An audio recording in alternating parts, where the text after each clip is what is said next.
मतलब पत्रकार ये समझते हैं कि जो अध्यापक है वो कुछ नहीं करते, फ्री की तनख्वाह लेते हैं, राजनीति करते हैं। जो अध्यापक है वो सोचते हैं कि जो पत्रकार है वो सब बिके हुए हैं, उनका कोई कंट्रीब्यूशन नहीं है, उनको आप 2 बॉटल देके जो मर्जी खबर छपवा लीजिए, जबकि ऐसा होता नहीं। कोई कहता है पत्रकारिता में आपने क्या योगदान दिया समाज को, मतलब क्या आपने अच्छे काम किए, तो एक मैं अच्छा काम जो हमेशा गिनाता हूँ, वो एक बार देखा तो वो कोई बात नहीं, एक पत्नी ने अपने पति के खिलाफ फौर्जरी का मामला दर्ज कराया। एक फिल्म धुरंधर नाम से फिल्म आई, उसके 2 सीक्वल आए, तो मैं ज्यादा फिल्म मैं देखता भी नहीं हूँ, देखी भी नहीं हूँ उसमें, क्योंकि उसमें एक जो उसके प्रोडक्शन में कोई कुछ बहुत प्रोमिनेंट उनके कंपोनेंट है, बंदा है कोई, तो ही got engaged in some case, तो उसकी वजह से मुझे मतलब उससे इंटरेक्शन हुआ और मैंने वो फिल्म थोड़ी सी देखी थी। तो थोड़ी सी देखने के बाद मुझे लगा कि थोड़ा और देखूं, क्योंकि वो तकरीबन 2-2.5 हजार करोड़ रुपए का उसने पहली ने भी बिजनेस किया और दूसरी ने भी।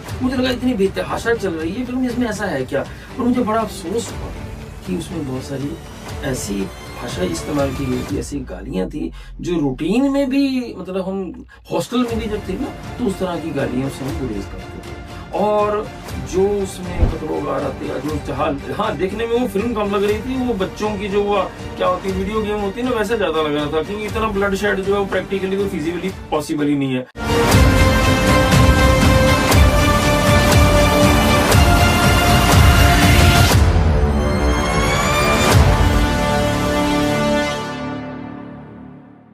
नमस्कार जी दोस्तों, आज का जो ये एपिसोड है ये बहुत खूबसूरत है।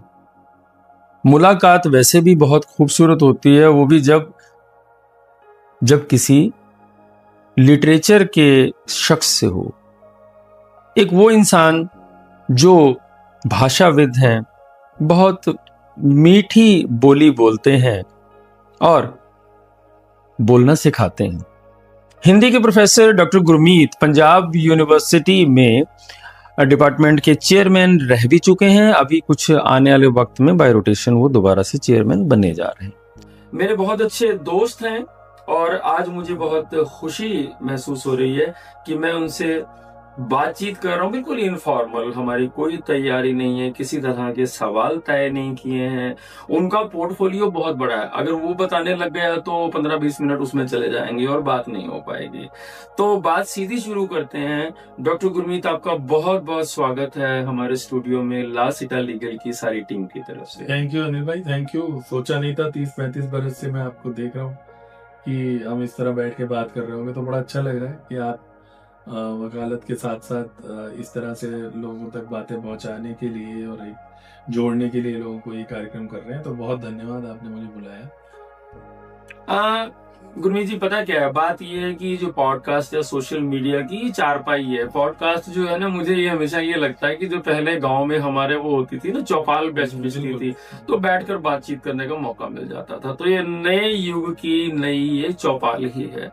तो मेरी इस पॉडकास्ट में बातचीत करने का जो ये प्लेटफॉर्म बनाने का पर्पस भी यही है कि इस बहाने से दोस्तों से मिला जाता है, बातचीत हो जाती है और कुछ मन की बातें जो हम अक्सर कह नहीं पाते हैं वो कही जाती हैं। तो डॉक्टर साहब, आपका, क्योंकि मैं आपको यूनिवर्सिटी टाइम से जानता हूँ, थोड़ा सा हल्के से आप रिबेलियस भी रहे हैं, थोड़ा सा क्रांतिकारी भी रहे हैं, कुछ मान्यताएं आपने नई बनाई हैं, कुछ पुरानी तोड़ी भी हैं। तो कैसा रहा सफर, पहले पत्रकारिता और बाद में लिटरेचर में? क्योंकि लिटरेचर में कहते हैं आदमी एक बार लिटरेचर में जाता है तो वो हमेशा के लिए लिटरेचर में ही रहता है।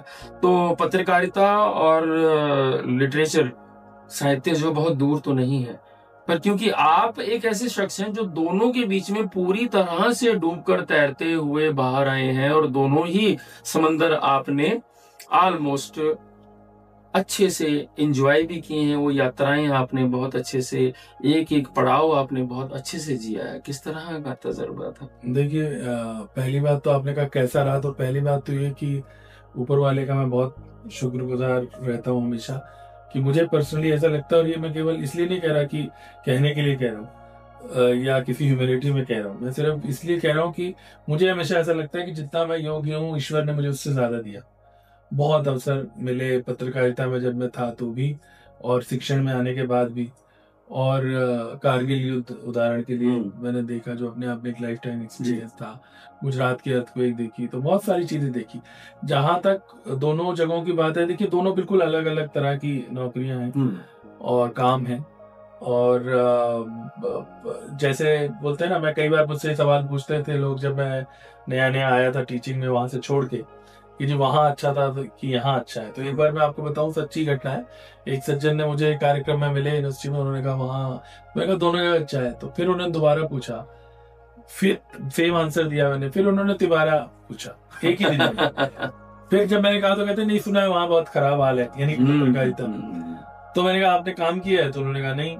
तो मैंने कहा फिर आप ऐसा है, फिर मैंने उन्हें एक उदाहरण समझाया, ऐसे कोई नाराज नहीं हुआ मैंने कहा देखिए ऐसा होता है कि जैसे मैं आपसे पूछूं कि राजमा चावल आपको पसंद है या कड़ी चावल पसंद है, तो ये एक सही सवाल है। लेकिन अगर मैं आपसे पूछूं कि आपको राजमा चावल पसंद है या पिज्जा पसंद है, तो ये सवाल ही ठीक है। हाँ, सवाल ही ठीक, क्योंकि वो बिल्कुल अलग किस्म की प्रोफेशन है, एक अलग किस्म का काम है।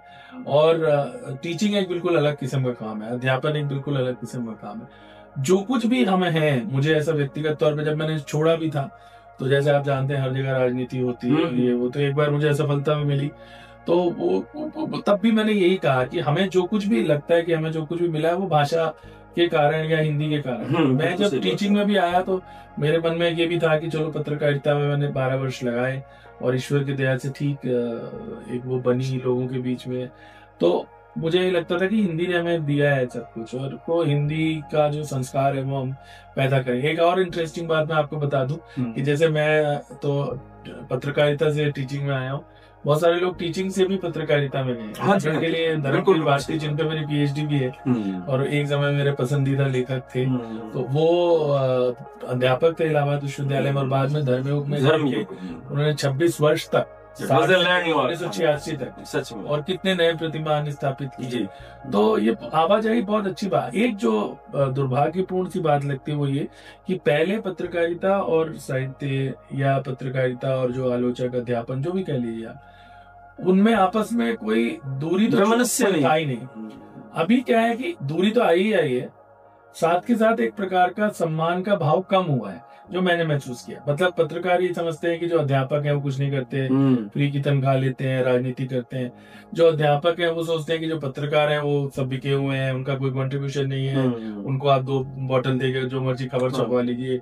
जबकि ऐसा होता नहीं। सभी जगह का अपना जो काम मैंने पत्रकारिता में किए, मुझसे लोग जब पूछते हैं, आपको बहुत हंसी भी आएगी शायद सुन के, सुनाऊं एक छोटी? हाँ जी, बिल्कुल बिल्कुल। जैसे कोई कहता है पत्रकारिता में आपने क्या योगदान दिया समाज को, या मतलब क्या आपने अच्छे काम किए, तो एक मैं अच्छा काम जो हमेशा गिनाता हूँ, वो एक बार जब मैं नया नया आया था जनसत्ता में, तो प्रेस नोट आता है पुलिस का एक शाम को, जिसमें बस इतनी जानकारी होती है कि so and so registered case ऐसे ऐसे, आप तो वकील है आपको पता, अंडर सेक्शन दिस, और उसकी लास्ट लाइन होती है हमेशा पुलिस इज इन्वेस्टिगेटिंग। तो एक केस आया सेक्टर 34 के थाने का, और मैंने कहा देखा तो वो कोई था कि एक पत्नी ने अपने पति के खिलाफ फॉर्जरी का मामला दर्ज कराया। तो हम लोग भी बहुत नए नए थे, 96 की बात है ये। तो मैंने फोन किया 34 सेक्टर के थाने में, तो मैंने कहा क्या केस है? उसने कहा जी ऐसे था, वो लड़के की तो आज दूसरी शादी भी है, उसकी तो जमानत भी होगी। तो मैंने कहा फिर आप रुको आओ। तो कहते कि हमने थोड़ी जी, हमारा काम है। तो ठीक है, तो अच्छा। तो एसएसपी उस समय सीएसआर रेड्डी थे, अनफॉर्चुनेटली वो रहे नहीं अब। तो वो थोड़े परिचित भी थे अदरवाइज भी। तो मैंने उनको फोन किया, वो कहते गुरमीत हम लोग यार ये सब काम थोड़ी करेंगे। तो ठीक, खैर मैं जी 34 सेक्टर थाने गया, तो वहां मैंने देखा और वो केस समझा। और केस ये था कि उस समय पीसीओ हुआ करते थे, तो लड़की जो थी वो पीसीओ में काम करती थी और लड़के की केमिस्ट की दुकान थी। मोहाली का रहने वाला था, और उस शादी कर ली उसने, घर में बताया नहीं, और 44 में कहीं कम नॉर्मली कि वो लड़की रहती थी। और जी वो जो लड़के की शादी हो रही थी मंडी गोविंदगढ़ से, और खुकरैन भवन अभी भी है सेक्टर 35, वहां लड़की वाले आए हुए थे। फोटो वोटो थे जो लड़की ने कंप्लेंट के साथ लगाए थे मंदिर पे जो शादी की।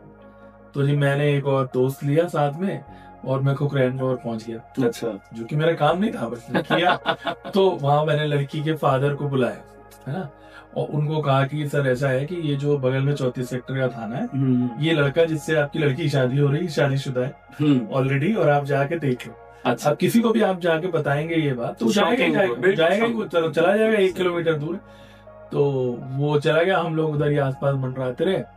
और फिर उसने देख लिया। इधर बीच में मोहाली से बारात आ गई और बारात को सूप वगैरह सर्व हो गया, सर्दी के दिन थे। अच्छा। तो वो आके बारात लौटी फिर, है ना। फिर वो टू कट शॉर्ट, वो लंबी स्टोरी है, फिर उनके फादर जी हार्ट अटैक लाने का। बट मुझे पर्सनली ये लगता है कि अगर उस दिन में अपना स्कूटर, उसमें तो स्कूटर ही होता था, उठा के ना गया होता तो उस दिन तो वो शादी हो गई थी ना। तो उस दिन तो मैंने तो ऐसे न जाने कितने अनुभव हमें पत्रकारिता के क्षेत्र में होते हैं। बिल्कुल ऐसे टीचिंग में आप बच्चों को बहुत बार मोटिवेट करते हैं। एक लड़की थी, कई बच्चे आपके बिल्कुल परिवार जैसे हो जाते हैं, है ना। तो उसको मैंने मोटिवेट किया। शुरू में वो JNU में गई, आजकल वो लद्दाख में पढ़ाती है। तो बहुत सारे अलग अलग अनुभव रहे जीवन में, लेकिन बहुत बहुत तसल्ली है। और जैसे मैंने शुरू में ही कहा, क्योंकि मैं सेनेट वगैरह में भी मुझे मौका मिलता रहा 3 बार, तो कई बार मुझे लगता है कि जितना मुझे आता है, जितना मैं परिश्रमी हूँ, उससे मुझे ईश्वर ने हमेशा ज्यादा दिया है। तो इसमें बहुत तसल्ली है, बहुत संतोष है। नहीं गुरमीत जी, पर्सनली मैं आपको जानता हूँ, ये आपकी अपने आप को लेकर आंकलन जो आपने किया है कि परिश्रम आपने कितना किया और उसके एवज में ईश्वर ने आपको दिया, तो ये आपका वैसे बड़प्पन है। क्योंकि कृतज्ञता जो है वो भाव मिसिंग होता जा रहा है। जैसे अभी आपने आदर की बात की ना कि आदर कम हो गया है, तो वो आदर सिर्फ भाषा या पत्रकारिता में नहीं हुआ है, वो जीवन में आप किसी भी फील्ड में देख लें तो सम्मान तो हर जगह से जो है क्षरण हुआ ही हुआ है। ठीक है, तो अभी क्या है कि हाल फिलहाल में जो एक जो सम्मान से ज्यादा ना अब चीजें अपमान की तरफ चल पड़ी हैं कि मेरी भाषा अगर ये है फला है तो दूसरे की भाषा है, सम्मान तो दूर रह गया, अब अपमान की तरफ चल पड़ी है। पहले क्या होता था कि हम सब धर्मों की इज्जत करते थे, सम्मान करते थे कि अगर हम किसी विशेष धर्म को मानते हैं, मान्यताओं को मानते हैं, तो हम दूसरे को अगर हम नहीं मानते हैं तो पर हम सम्मान जरूर करते थे। पर अब एक पैराडाइम शिफ्ट हो गया है एक समाज में, बहुत जबरदस्त तरीके का जो चेंज आया है ना, वो जो कि गलत है बहुत, वो ये है कि अब अपमान जो है वो मतलब मुख्य हो गया, मुख्य धारा अपमान की ही बन गई। अभी पीछे एक ना फिल्म धुरंधर नाम से फिल्म आई, उसके 2 सीक्वल आए, तो मैं ज्यादा फिल्म मैं देखता भी नहीं हूँ, देखी भी नहीं हूँ उसमें, क्योंकि उसमें एक जो उसके प्रोडक्शन में कोई प्रोडक्शन में कुछ बहुत प्रोमिनेंट एक उनके कंपोनेंट है, बंदा है कोई, तो ही got engage in some case, तो उसकी वजह से मुझे मतलब उससे इंटरेक्शन हुआ और मैंने वो फिल्म थोड़ी सी देखी थी। तो थोड़ी सी देखने के बाद मुझे लगा कि थोड़ा और देखूं, क्योंकि वो तकरीबन 2-2.5 हजार करोड़ रुपए का उसने पहली ने भी बिजनेस किया और दूसरी ने भी। मुझे लगा इतनी बेतहाशा चल रही है फिल्म, इसमें ऐसा है क्या? और मुझे बड़ा अफसोस हुआ कि उसमें बहुत सारी ऐसी भाषा इस्तेमाल की गई थी, ऐसी गालियां थी जो रूटीन में भी, मतलब हम हॉस्टल में भी जब थे ना तो उस तरह की गालियां से हम गुरेज करते थे। और जो उसमें कत्लो गारत या जो हाँ देखने में वो फिल्म कम लग रही थी, वो बच्चों की जो वो क्या होती है वीडियो गेम होती है ना, वैसे ज्यादा लग रहा था, क्योंकि इतना ब्लड शेड जो है प्रैक्टिकली तो फिजिकली पॉसिबल ही नहीं है। उन्होंने बना दी फिल्म, मैं उसके ऊपर मेरा कोई मतलब अधिकार भी नहीं है कुछ कहने का, पर जो अफसोस मुझे हुआ ना वो ये हुआ कि ऐसी फिल्म जो है वो इतनी बेतहाशा चल रही है।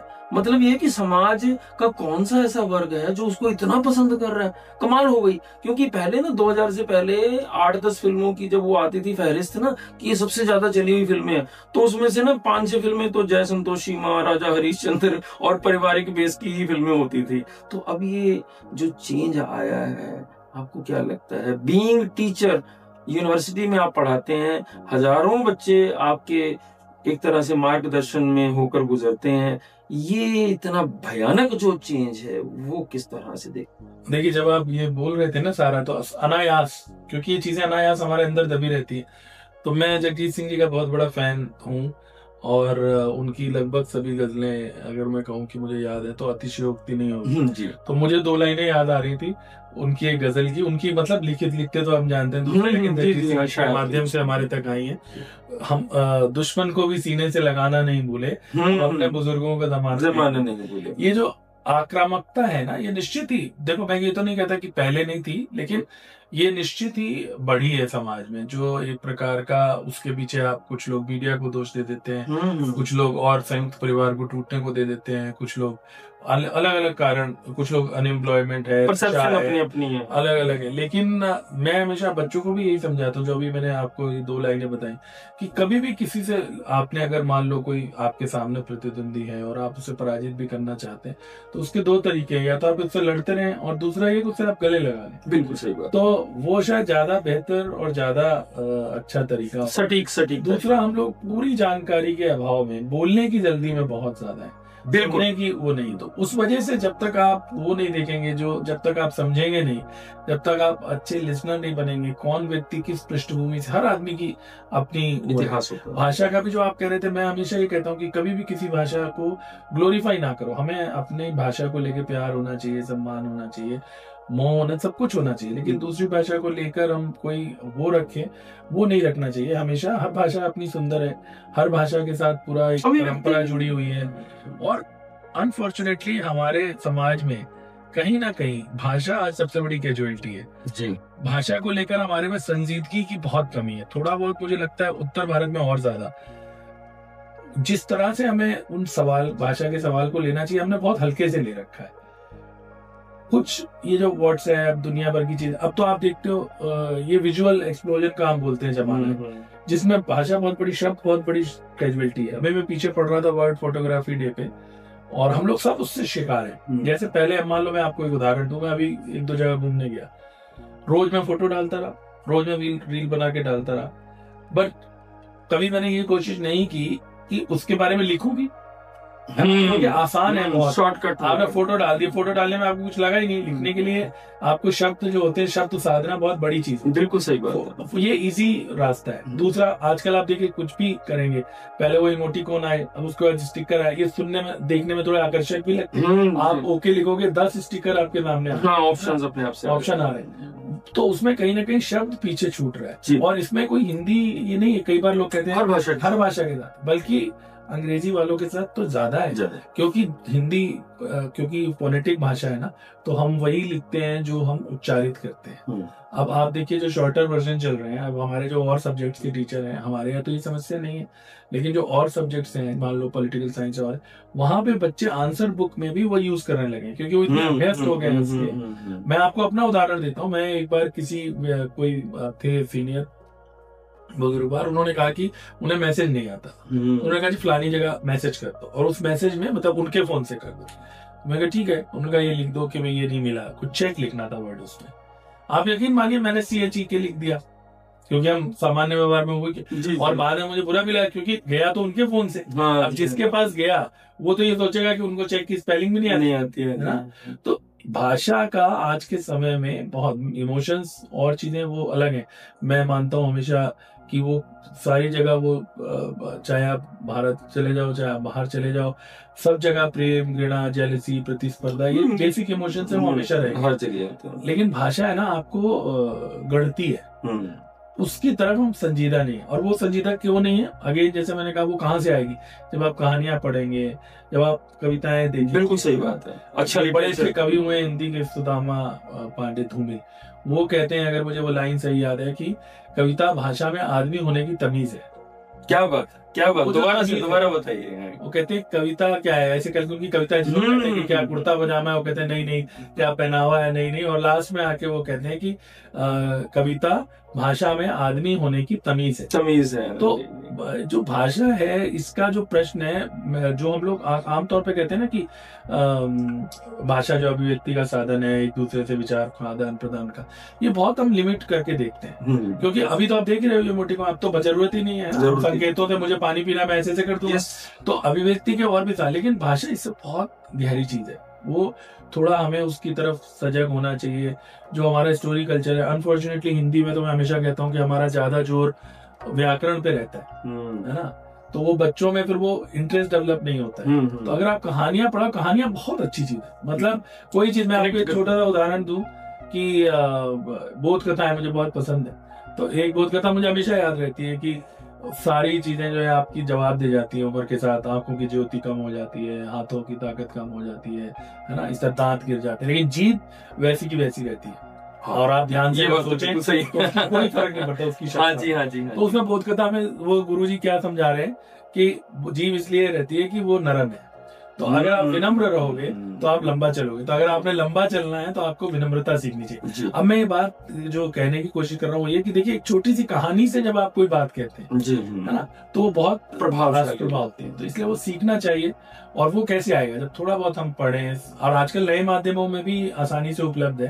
तो थोड़ा सा मुझे लगता है कि जो आक्रामकता फालतू की है कि धूल चटा दी है ना, जिस तरह की एक शब्दावली हमारे बीच चल पड़ी है, उसको थोड़ा सा परिवर्तित करने की जरूरत है हमारे बीच में। असल में मेरा पहला ऑब्जेक्शन ना बहुत साल पहले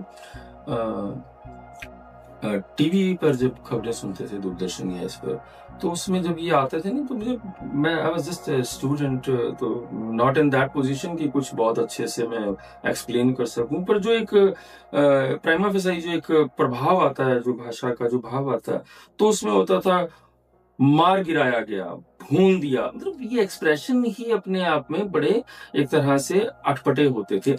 भाषा की बात जो अगर की जाए तो सबसे ज्यादा जो मुझे तकलीफ हो रही है फिलहाल, क्योंकि मैं पंजाबी हूँ, पंजाब से हूँ, पंजाबी और हिंदी हमारी मूल भाषाएं हैं, हमारी मातृभाषाएं हैं दोनों ही। तो उसमें क्या है, कहीं हम घर में पंजाबी बोल रहे होते हैं, कहीं हम दोस्तों के साथ हिंदी बोल रहे होते हैं, तो ये वाइस वर्सा।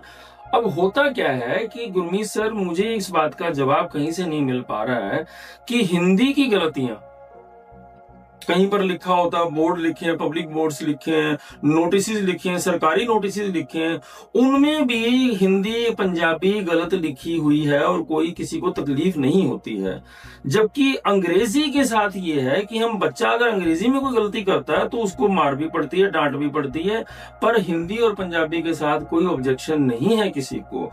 हाँ देखिए, अवधेशानंद जी की हिंदी बहुत अच्छी है, तो वहां पे हम क्या करते हैं, यार ये तो इतना मुश्किल है, समझ ही नहीं आ रहा है यार, छोड़ दो। मतलब आपकी बात बिल्कुल सही है कि प्रयास करना जो है, क्योंकि देखिए किसी चीज को पहले तो हम थोड़ी सी कोशिश करके, थोड़ा सा डिसिप्लिन करके ही मास्टर करते हैं ना, उसके बाद हम उसमें सहज हो पाते हैं। तो वो कहाँ खो गया, जहाँ तख्ती पर हम हाथ से लिखा करते थे, कितने सुंदर बनावट होती थी। हाँ, अब वो चीजें आपको नहीं लगता कि कहीं ना कहीं इसमें हम बीइंग ह्यूमन, अपना आप मनुष्यता जो है हम खोते जा रहे हैं। ये कभी भाषा का क्षरण नहीं है, ये हमारा इंसान होने का जो एक्सप्रेशन था, ये उसको कमजोर कर रहे हैं।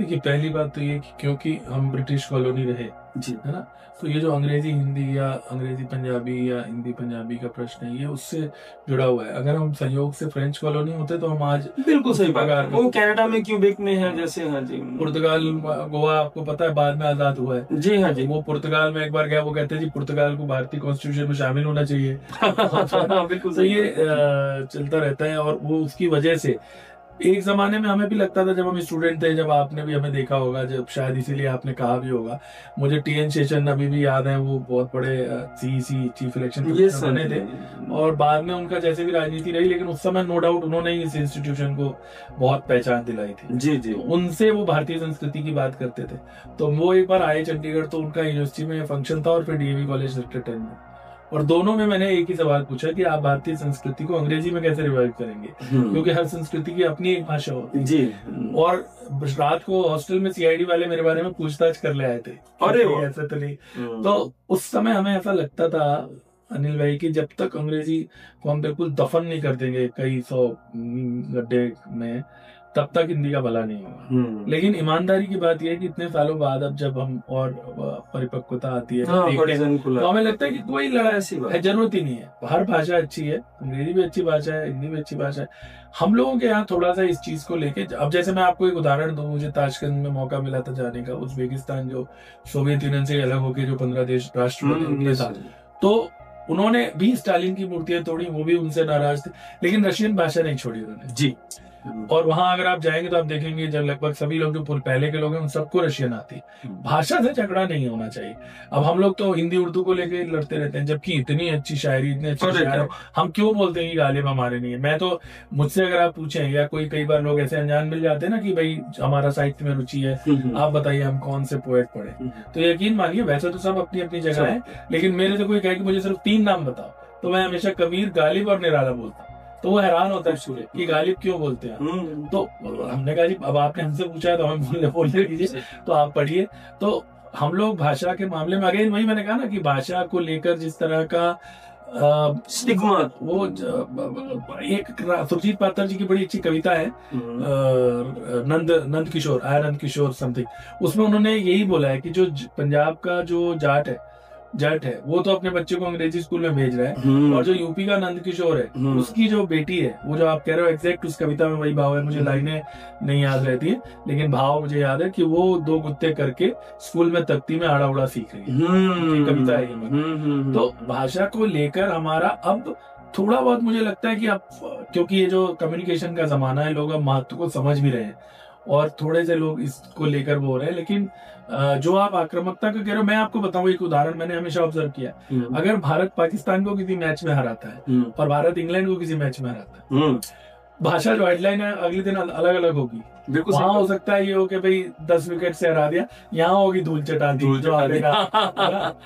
तो वो कई बार मैं हैरान होता हूँ, मुझे कोई पाकिस्तान से प्रेम नहीं, हालांकि हमारे दादाजी उस क्षेत्र से आए, पहले तो एक वो था, तो मैं एक हमेशा रहता है मन में कि कभी जाए भी, लेकिन ये जो आग्रह है कि जी वर्ल्ड कप में मान लीजिए मैच हो रहा है और लीग मैच में जी हम पाकिस्तान से जीत गए, उसके बाद हम कहते हैं अब चाहे सारा हार जाए, कई बार हाँ जी क्या वो कहाँ की सोच है, पता नहीं उसमें कहाँ रूटेड है। मतलब अगेन ये कोई बहुत सिंपल चीजें नहीं होती है, जिन लोगों ने वो समय झेला है, हमारे अपने पिताजी से हम लोग जब बात करते थे तो शायद बाहर से जिन्होंने नहीं देखा, हमारे जैसे लोग जो, उनके लिए कहना आसान होता होगा, उनके लिए शायद वो कहीं ना कहीं रह जाता है। अभी आप मैं वापस आऊंगा, एक मूवी आई नसरुद्दीन शाह की, तो उसमें भी विभाजन पे ही बनाई इब्तिदाई, तो लेकिन फिर भी मुझे लगता है कि क्यों है ऐसा मतलब अब हमारा फोकस तो वर्ल्ड कप जीतने पे होना चाहिए, ना कि किसी एक देश को हराने पे होना चाहिए।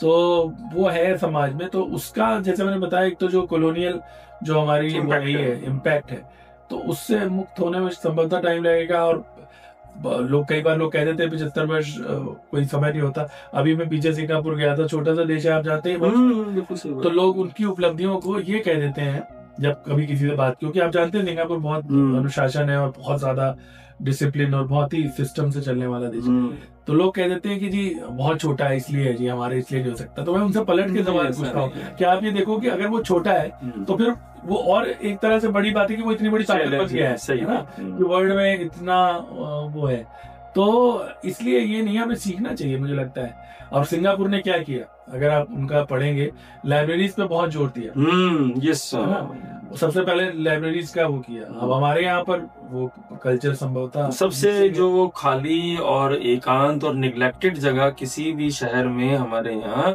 लाइब्रेरी ही होती है। एक रेस्टोरेंट भरे रहते हैं। एक ना मैंने किताब पढ़ी थी when I was in hostel, मेरा दागिस्तान, आपने भी शायद पढ़ी हो। मेरा दागिस्तान रसूल हमजा तोप की राइटिंग थी, और उसमें भाषा की ही जो मतलब मूल उसमें जो मुद्दा था वो भाषा ही था। तो वो रशियन शायद राइटर रहे होंगे उनके, तो being I mean like somehow admirer of literature and you being master of literature, मेरा दागिस्तान एक बहुत प्यारी सी किताब है, मैं दर्शकों से भी कहूँगा, छोटी सी सिंगल रीडिंग बुक है, और पढ़िएगा। थोड़ा भाषा की जो भावनात्मक जो एक तरह से जड़ें जो इस तरह से हमारे अंदर होती हैं, वो किस तरह से उनको शब्दों में ढाला जा सकता है। तो मेरा दागिस्तान एक बहुत अच्छी किताब है। डॉक्टर गुरमीत का बहुत कंट्रीब्यूशन है, अलग अलग तरह से, अलग अलग दिशाओं से, लिटरेचर के अलावा इलेक्शन एनालिसिस, राजनीति के ऊपर इनकी पैनी नजर रहती है। And he used to be called as expert for political analysis and comments. एक सवाल पूछना चाहूंगा कि हमारी जो राजनीति की जो रंगत है वो खूबसूरत हो रही है या बदसूरत हो रही है? देखिए, पहली बात तो हम बदसूरती तो हमें कहीं देखनी ही नहीं चाहिए, कमियां हैं नो डाउट। एक मैं भाषा पे लास्ट बात बोल दूं कि वो गालियों का भी एक समाजशास्त्र होता है। ये जो हम सुनते हैं ना कि आप 2 लोगों की लड़ाई, धुरंधर है ना, धुरंधर समाजशास्त्र, तभी मुझे ध्यान आता। तो जहां तक देखिए राजनीति की बात है, मैं हमेशा ये कहता हूँ कि अभी तमिलनाडु का उदाहरण लेते हैं। जी हाँ, जी हाँ। अब वो क्या करेंगे नहीं करेंगे, है ना। एक नया आदमी आया, जो स्टार वहाँ के थे। जी हाँ जी, विजय तो ऐसे बहुत, तो मैं तो स्वागत करता हूँ जी हाँ। कुछ ना कुछ परिवर्तन होना चाहिए और लोगों को आना, क्योंकि देखिए अल्टीमेटली लोकतंत्र में जो परिवर्तन की कुंजी है वो राजनीति में है। तो राजनीति को अगर हम, अगेन वही वाली बात है कि अगर हम हेट करते रहे, और मुझे पर्सनली ये लगता है, आप भी जुडिशरी से जुड़े हुए हैं तो मैं इसलिए थोड़ी गुस्ताखी करूंगा कि जो हम ये 3 पिलर, देखिए प्रेस वाले तो जो हम लोग, जिस मेरा जो पुराना प्रोफेशन था वो तो उसको तो कह दिया एक बार किसी ने इंग्लैंड में और वो हो गया 4th पिलर है असल में। yes, वो तकनीकी दृष्टि से तो कोई अधिकार नहीं। मुझे अभी भी ये लगता है कि जो हमारी एग्जीक्यूटिव, यानी हम अफसरशाही कह लें या सरकारें कह लें और जुडिशरी कह लें और पॉलिटिकल सिस्टम कह लें, मेरा जो व्यक्तिगत अनुभव है वो अभी भी ये है कि जो हमारे पॉलिटिशियंस हैं वो इन 2 वर्गों की तुलना में अपेक्षाकृत अधिक अकाउंटेबल है और अधिक, मैं आपको एक उदाहरण देता हूँ। एक बार जब मैं पत्रकारिता में था तो हरियाणा के एक नेता थे, उनके घर में हम लोग डिनर पे जैसे पत्रकारों को बुलाते हैं, बुलाया। और हरियाणा थोड़ा वैसे भी लोग जागरूक है, इसलिए हो सकता है, लेकिन ये मैं आपको सच्ची घटना बता, काफी जागरूक है, सच्ची घटना बता। तो रात के 10 बजे होंगे, हम अपना बैठे थे अपना जो भी, तो 7-8 अपना लोग चले आए। तो वो उन्होंने बताया जी 7-8 लोग उनके हल्के से आए। तो कहते जी कैसे आए, तो आगे से जवाब उनका ये था, ना आ सके हैं। तो उन्होंने कहा कि अच्छा ठीक है, लेटो फिर सुबह बात करते। तो ये चीज आप किसी जज के साथ या किसी IAS अफसर के साथ नहीं कर सकते। ये आप किसी पॉलिटिशियन के घर पे ही जाके 10 बजे आप कह सकते हो। और फिर हर बार मैनेज कर, मैं जब विधानसभा कवर करता था तो ऊपर गैलरी होती है। हाँ जी।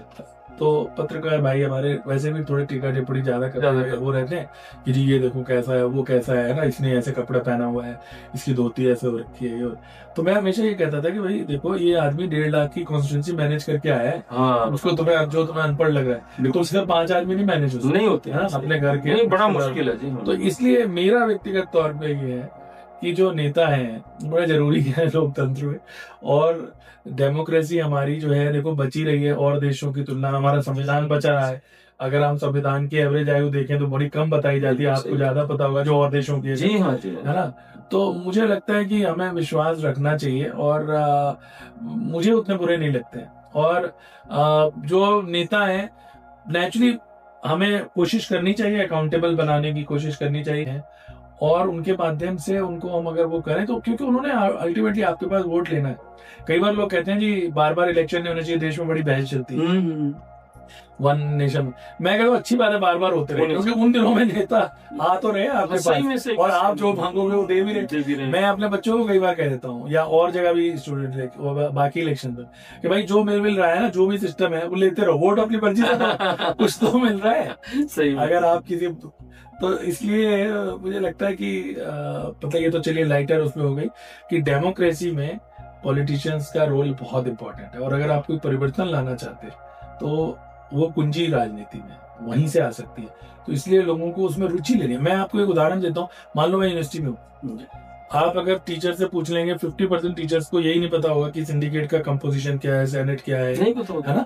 एटलीस्ट आप हमें, अब मैं कई बार लोगों को कहता हूँ जब कभी विवाद हो जाता है किसी से, दोस्त मित्र से, तो मैं ये कहता हूँ कि भाई देखो हम राजनीति करना नहीं चाहते, लेकिन ऐसा नहीं कि हमें राजनीति का पता नहीं। तो मैं ये कहता हूँ कि हर नागरिक को राजनीति का पता जरूर समझ होनी चाहिए, उसमें इंटरेस्ट लेना चाहिए, और उससे वो थोड़ा सा उसी से फर्क पड़ता है। एक ना मुझे बात याद आ रही है, मैं गॉन थ्रू सम इंटरव्यू, तो मैं सवाल पूछा था, मैंने कोई पॉलिटिशियन थे, तो I just asked him a question. मैंने सवाल पूछा कि राजनीति को हमेशा डर्टी गेम क्यों कहा जाता है, क्या ये है?